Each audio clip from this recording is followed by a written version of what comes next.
Welcome to the six lecture. आपका six lecture में बहुत बहुत स्वागत है। तो चलिए देखते हैं हमारे सिक्स लेक्चर का टॉपिक क्या है। What type of risk are involve in stock market. Stock market में किस किस तरह के रिस्क इन्वॉल्व होते हैं। तो पहले हम जानते हैं कि रिस्क क्या होता है। A possibility of something dangerous or a situation that could be dangerous or have a bad result.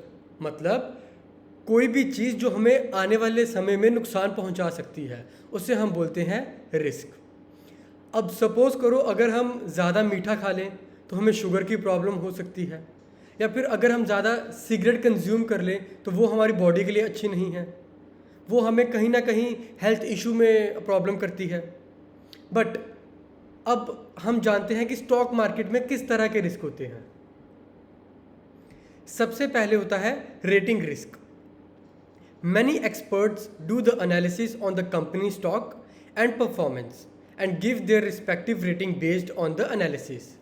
This will have a direct impact on the stock movement. Rating can either be negative or positive. It can often swing the share to some extent. इसका क्या मतलब हुआ, जो expert होते हैं वो अपना analysis करते हैं और पब्लिकली आके एक कंपनी के स्टॉक के बारे में बोलते हैं, रेटिंग करते हैं, या मतलब वो बोलते हैं ये स्टॉक बहुत अच्छा है, आने वाले समय में बहुत ग्रोथ दे सकता है, या तो वो बोलते हैं ये स्टॉक में अब जान नहीं रही, अब ये स्टॉक नीचे आ जाएगा, इसके फंडामेंटल बिगड़ चुके हैं। अब हम सपोज करते हैं हमारे biggest investor in India Radha Krishna Damani ji और राकेश झुनझुनवाला, अगर वो पब्लिकली आकर बोले कोई रैंडम स्टॉक के बारे कि ये एक साल में 3 से 4 गुना हो सकता है, तो क्या होगा, एकदम से बवाल मच जाएगा। जितने भी लोग हैं सभी उस स्टॉक को लेकर बुलिश हो जाएंगे, उस स्टॉक को लेकर बाय करने लगेंगे और जिससे स्टॉक का प्राइस अपने आप बढ़ जाएगा। तो मतलब अगर कोई भी एक्सपर्ट कोई स्टॉक को रिकमेंड कर रहा है तो इसका मतलब वो स्टॉक बढ़ने के चांसेस ज़्यादा हैं। बट लेकिन अगर वो ये बोल रहा है कि स्टॉक में अभी जान नहीं रही तो वो स्टॉक का शेयर प्राइस नीचे भी आ जाएगा। अब हम एक एग्जांपल लेके चलते हैं। हम सबको पता है एलॉन मस्क के बारे में, वो एक ही ट्वीट से पूरी क्रिप्टो करेंसी हिलाने का दम रखते हैं। अभी रिसेंटली जैसे वो डॉज कॉइन था, 1 रुपये से 32 रुपये तक पहुंच गया, फिर 32 वाला कुछ 70 के आसपास पहुंच गया था। उन्होंने बिटकॉइन में भी काफ़ी किया, $44,000 था, वो $57,000 कुछ पहुंच गया था, उसके बाद वापस फिर अब $30,000 के आसपास है। मतलब ये जो बड़े लोग हैं ये कोई एक ट्वीट डाल दे या फिर पब्लिकली आकर बोल दे किसी भी चीज़ के बारे में, अगर वो अच्छा बोलेंगे तो वो शेयर ऊपर चढ़ जाएगा या क्रिप्टो करेंसी ऊपर चढ़ जाएगी, अगर वो बुरा बोल दे तो वो क्रिप्टो करेंसी नीचे आ जाएगी या शेयर नीचे आ जाएगा। Second risk, emotional risk. Investors while investing tend to make mistakes by making decision emotionally. Most of the time greed or fear to make money in short term period will negatively affect the investment. मतलब जो investors होते हैं वो कई बार क्या करते हैं, छोटे समय के लिए वो अपनी फीलिंग साथ में जोड़ देते हैं स्टॉक मार्केट में। और मैंने आपको पहले भी बताया है 2 ही तरह की फीलिंग होती है स्टॉक मार्केट में। पहला ग्रीड, सेकंड फियर। 100 रुपये वाला 125 पहुंच गया, एक तो फियर भी आता है कि 125 वाला 90 रुपये ना आ जाए, बट साथ ही ग्रीड भी आता है कि हो सकता है 125 वाला 200 पहुंच जाए। अब ये जो दोनों चीज़ें ग्रीड और फियर ये आदमी के साथ साथ चलती रहती हैं, इसको हम बोलते हैं इमोशनल रिस्क। जो अपने इमोशन स्टॉक मार्केट में कंट्रोल कर गया वो एक ना एक दिन ज़रूर सक्सेसफुल होगा। Third risk, financial risk.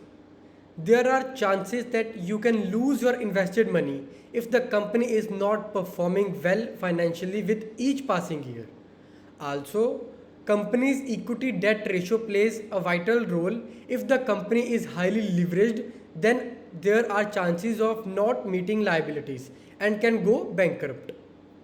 अब इसका मतलब क्या हुआ, जो कंपनीज पिछले समय में अच्छा परफॉर्म नहीं कर रही, मतलब अगर उनका जो नेट प्रॉफिट है या रेवेन्यू है या सेल है, अगर ये डाउन आ रहा है, मान लो 2018 में था 100 करोड़, 2019 में आ गया 70 करोड़, 2020 में आ गया 50 करोड़ और 2021 में आ गया 20 करोड़ के आसपास, इसका मतलब वो कंपनी जो है वो डाउनफॉल कर रही है, मतलब वो प्रॉफिट नहीं गेन कर रही, वो पैसा उड़ा गिर रहा है उनका पैसा, वो कंपनी ग्रोथ के चांसेस बहुत कम हो रहे हैं और वो डिग्रेड हो रही है कंपनी। और डेट इक्विटी रेशियो मतलब आपने कितना कर्जा लिया हुआ है किसी और जगह से, लाइक बैंक हो गया या कोई भी एक्सटर्नल फैक्टर हो सकता है। इक्विटी मतलब आप जो पैसा उनको देते हो, इक्विटी शेयर होल्डर्स जो आप हो। अगर वो लिवरेज पे ज़्यादा काम करने लग जाए, अब बाहर का पैसा ज़्यादा उठाने लग जाए और उतना प्रॉफिट जनरेट ना करे, तो एक ना एक दिन वो बैंकरप्ट हो जाती है और कंपनी नीलाम हो जाती है। स्टॉक मार्केट में भी कुछ कंपनीज ऐसी हैं जो फंडामेंटली वीक हैं और कुछ समय के बाद अपने आप को नीलाम घोषित कर देती हैं। तो इन कंपनी से बच के रहें, इन कंपनी से दूर रहें। फाइनेंशियली जो कंपनी स्ट्रांग है वो अच्छा परफॉर्म करेगी आने वाले टाइम में। अगला risk, financial inflation risk. If the performance and return on the company are less than inflation rate, means you are making losses. Say for example, if your return on investment is providing you with 10% per annum and inflation is 12% per annum, then you are making losses as your investment is giving negative return. Inflation जो दिन बर दिन बढ़ती रहती है, हर साल बढ़ती है, पहले कम होती है, अगले साल फिर बढ़ती है, फिर बढ़ती है। अगर हम किसी सब्ज़ी की बात कर लें तो हर साल वो कुछ ना कुछ उसका भाव बढ़ ही जाता है। या हम कोई भी चीज़ अलग से ले लें, जैसे फर्नीचर हो सकता है, वो हो सकती है लैपटॉप हो सकता है, वो फ़ोन हो सकता है, कोई भी ऐसी चीज़ हम ले लें, इन्फ्लेशन हर साल आएगी और बढ़ती रहेगी। बट अगर आप स्टॉक मार्केट में आप कम रिटर्न जनरेट कर रहे हो इन्फ्लेशन से, इसका मतलब आप लॉस कर रहे हो। आपको इन्फ्लेशन से ज़्यादा जनरेट करना ही पड़ेगा अपना रिटर्न स्टॉक मार्केट में। वॉरेन बफे की एक लाइन जो मुझे बहुत पसंद है वो ये है, कुछ लोग इसी से डरते हैं कि स्टॉक मार्केट में अगर कम रिटर्न आ गया तो फिर क्या करेंगे हम।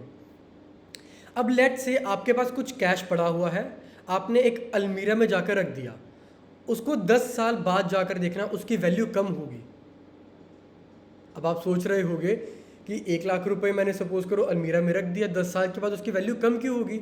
नहीं, उसमें चोरी नहीं हुई, किसी ने चोरी नहीं की, आपकी बीवी, आपके बच्चे या फिर आपके किसी भी रिलेटिव ने पैसे नहीं चुराए उसमें। बट इन्फ्लेशन के कारण जो पैसे थे वो ऑलरेडी कम हो गए, मतलब इन्फ्लेशन बढ़ती गई, जो पैसे की वैल्यू थी वो कम होती गई।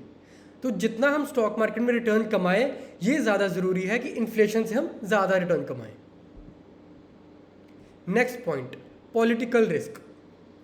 When in a country government changes, there are chances that the market mood may change depending on the new government, whether it will be industry friendly or not. मतलब हर 5 साल बाद हमारे प्रधानमंत्री जी बदल जाते हैं। अब 2014 की बात करें, 2014 में क्या हुआ, जब नरेंद्र मोदी जी आए थे तब एकदम से बुल रन शुरू हो गया था। मतलब लोगों को इतना कॉन्फिडेंस था उन पर कि ये हमारे इंडिया को एक अच्छी ग्रोथ पर लेकर के जाएंगे, जिसके कारण जो स्टॉक थे या फिर जो भी निफ्टी हमारा इंडेक्स है ये सब इंक्रीज़ हो गया, क्योंकि हर किसी को एक ही चीज़ लग रही थी कि हमारे प्रधानमंत्री जी बहुत अच्छी ग्रोथ दे करके जाएंगे आने वाले 5 साल में, या फिर अगर आगे भी जीत गए तो 10 साल में। अब 2019 में फिर से नरेंद्र मोदी जी जीत गए थे तो फिर एक जंप आया था स्टॉक मार्केट में, बट 2020 में क्रैश हो गया लॉकडाउन के कारण। इसका मतलब ये है कि पॉलिटिकल रिस्क, कोई भी सरकार अगर बदल जाती है तो वो कहीं ना कहीं स्टॉक मार्केट को इफेक्ट ज़रूर करती है। अगला risk, economy risk. The country's economy play a vital role in the performance of financial instrument. The economic risk includes growth of company, growth of country, inflation, interest rates, the balance of payment, etc. मतलब अगर suppose करें हम कि हमारे India की growth नहीं हो रही, पहले तो भगवान का शुक्र है हम अच्छा ग्रो कर रही है हमारी इंडिया, बट लेट्स से वो अच्छा ग्रोथ नहीं कर रही, या फिर इन्फ्लेशन बढ़ रहा है, या जो इंटरेस्ट रेट है, इंटरेस्ट रेट जो भी है वो बढ़ रहा है, तो इस कहीं ना कहीं इकोनॉमी वाला जो फैक्टर है वो स्टॉक मार्केट को इफेक्ट करना शुरू कर देगा, क्योंकि इकोनॉमी कहीं ना कहीं इफेक्ट करती है स्टॉक मार्केट को। बट हम ये तो नहीं कह सकते कि इकोनॉमी ही इफेक्ट करती है स्टॉक मार्केट को, बट हम ये ज़रूर कह सकते हैं कि इकोनॉमी कहीं ना कहीं स्टॉक मार्केट को इफेक्ट करती है। मतलब इकोनॉमी का कहीं ना कहीं एक वाइटल रोल है, मतलब एक स्पेसिफिक रोल है जो कहीं ना कहीं हमारे स्टॉक मार्केट को इफेक्ट करती है या कर सकती है आने वाले टाइम में। Tax risk. The government changes taxes all the time, and hence taxes may increase or decrease in particular industry where you invested. The change in taxation can affect the stock price. मतलब सरकार जो है वो हर बार tax change करती है। CGST या जितने भी अलग अलग तरह के GST, जितने भी टैक्स होते हैं, सरकार ऊपर नीचे कुछ ना कुछ करती रहती है, और वो कहीं ना कहीं किसी स्टॉक को रिफ्लेक्ट कर सकती हैं या फिर स्टॉक को इफ़ेक्ट करेंगी, और स्टॉक जो इफ़ेक्ट होगा उसका शेयर प्राइस उससे रिफ्लेक्ट होगा। अगर तो उसके हित में हुआ तो वो बढ़ जाएगा शेयर प्राइस, बट अगर उसके नुकसानदेह हुआ तो वो शेयर प्राइस नीचे गिर जाएगा। एक एग्जांपल लेकर के चलते हैं। For example, I am holding the stock of ITC। During July of 2017 the stock price of company fail over 15% in a day due to a news of an increase in taxation after GST in the cigarettes. A big chunk of my profit was gone that day, and I couldn't do much about it. I didn't sell ITC because I bought at even a cheaper price, and I'm still bullish on the stock for a long run. मतलब अब suppose करो आप company जो सरकार है उन्होंने क्या किया, उन्होंने टैक्स लगा दिया सिगरेट के ऊपर। सरकार ने टैक्स लगा दिया सिगरेट के ऊपर, इसका मतलब जो सिगरेट से प्रॉफिट आना था ITC को, अब वो थोड़ा कम हो जाएगा। जहां ITC अच्छा जनरेट कर रही थी रेवेन्यू अपना सिगरेट से, उससे क्या हुआ, गवर्नमेंट ने टैक्स लगाने शुरू कर दिए, जिसके कारण ITC का जो नेट प्रॉफिट था वो कम होने लग गया, जिससे कि उसका शेयर प्राइस एक ही दिन में 15% डाउन हो गया। बट अगर आपने बाय किया हुआ है वो स्टॉक और कम प्राइस पे बाय किया हुआ है, अब एक दिन में 15% डाउन हो गया, इसका मतलब क्या हुआ कि वो ऐसे नहीं वो नीचे गिर जाएगा स्टॉक। ये एक स्पेसिफिक टाइम के लिए इफेक्ट होते हैं। आने वाले टाइम में जो कंपनी का रियल वैल्यू होता है वो वहाँ पर पहुँच ही जाती है। ये 1-2 दिन, हफ्ता, 10 दिन, महीना, ये ज़्यादा देर नहीं इफेक्ट होंगे, बट कुछ समय के लिए इफेक्ट होंगे। बट अगर आपने चीपर प्राइस पे लिया हुआ है तो आप वेट कर सकते हैं अगर कंपनी एक्चुअल में बढ़िया है। अब हम देखते हैं क्या एक्चुअल में गिरा था 15%।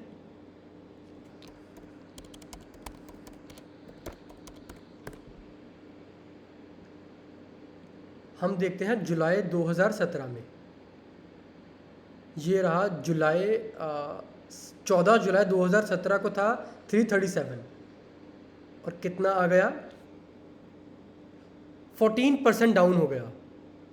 14% डाउन हो गया 14 जुलाई से लेकर 21 जुलाई तक, और आगे डाउन कितना गया फिर ये 23%।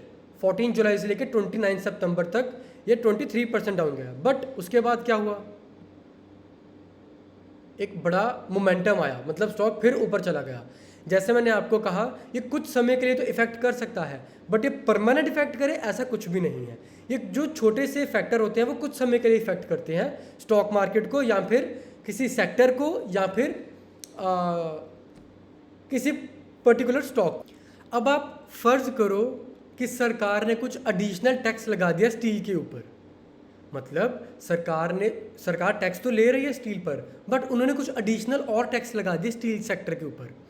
अब ये किसको इफेक्ट करेगा, सीधा सीधा कंपनी के ओनर को और कंपनी को जो स्टील प्रोड्यूस कर रही है। अब इसका मतलब क्या हुआ, जो कंपनी का नेट प्रॉफिट होगा वो कम हो जाएगा। अब स्टॉक मार्केट फंडामेंटल देखती है, अगर फंडामेंटल कंपनी का अच्छा है तो बढ़िया है। अब कंपनी का अगर नेट प्रॉफिट कम होना शुरू हो गया, मतलब इन्वेस्टर्स का जो इंटरेस्ट है वो भी कम होगा, उससे पहले जो शेयर प्राइस है कंपनी का वो नीचे आ जाएगा कुछ टाइम के लिए, हम कह सकते हैं। बट अगर ये परमानेंट हुआ, मतलब अगर सरकार 1 लाख रुपए के ऊपर 30% टैक्स ले रही थी, अब उसने कह दिया वो 35% लेगी। अब जितना भी स्टील ये प्रोड्यूस कर रहे हैं उस पर 35% सरकार चार्ज करेगी। नेट प्रॉफिट कम आ गया, मतलब जो शेयर प्राइस है वो भी कहीं ना कहीं कम आएगा। अब ये कुछ समय के लिए होगा, 1 दिन के लिए, 2 दिन के लिए, हफ्ते के लिए। अगर ये न्यूज़ परमानेंट रही, अगर 35% ही लगा तो फिर तो ये लंबे समय तक चलेगा। बट अगर सरकार ने कहा कि ये टैक्स जो है कुछ समय के लिए तक ही लगेगा, तब ये कुछ समय के लिए जो स्टॉक प्राइस है वो नीचे आ जाएगा। एंड ऑफ द डे अगर कंपनी बढ़िया है, फंडामेंटल अच्छे हैं, तो उसको जाना ऊपर ही है। क्लियर है आप सबको। बट एक और चीज़ मैं आपको बताना चाहता हूँ, कि ये एक या दो स्टॉक नहीं इफेक्ट करेगा, ये सारा स्टील सेक्टर इफेक्ट करेगा। JSW steel, Jindal steel, Tata steel, SAIL SAIL, ये जितने भी स्टॉक स्टील सेक्टर के अंडर आते हैं ये उन सबको इफेक्ट करेगा। उन सब का शेयर प्राइस कुछ ना कुछ नीचे आएगा, बट अगर कंपनी अच्छी है तो आने वाले टाइम में वो फिर ऊपर चले ही जाएगा। Okay, so thank you everyone, I will meet you in the next lecture. Bye bye.